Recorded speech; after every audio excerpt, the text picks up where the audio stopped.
Hi madam, good evening. Hi Shanti, good evening మా. ఎక్కడ posting ఎక్కడ? Year madam. ఏమి ఇలా వచ్చేయంట్రా? నా చేతిలో ఏమైనా చెప్పండి మేడం. ఏంటది? వావ్, నేరేడు వల్ల. మేడం నాకు ఒక డౌట్ మేడం. నేరేడు పళ్ళు తింటే బేబీస్ నల్లగా పుడతారా?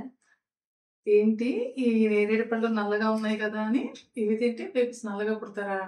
ఎవరికి వచ్చింది డౌట్ అసలు? మా ఫ్రెండ్ మేడం. మీ ఫ్రెండ్కా? సో ఇవి నేరేడు పళ్ళు నల్లగా ఉండడానికి యాంథోసైనిన్ అని ఒక పిగ్మెంట్ ఉంటుంది.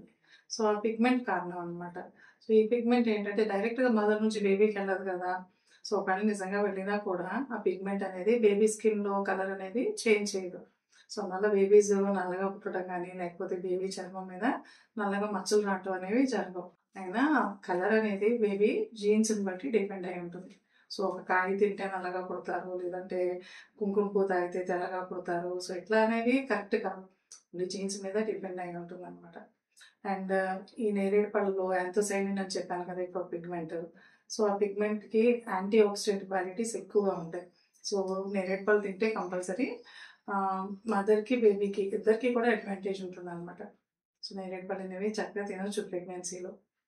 మీకోసమే మేడం. నాకేనా? అవును మేడం. Thank you. నమస్తే, నేను డాక్టర్ కవిత, గైనకాలజిస్ట్, కీర్తన హాస్పిటల్, విశాఖపట్నం.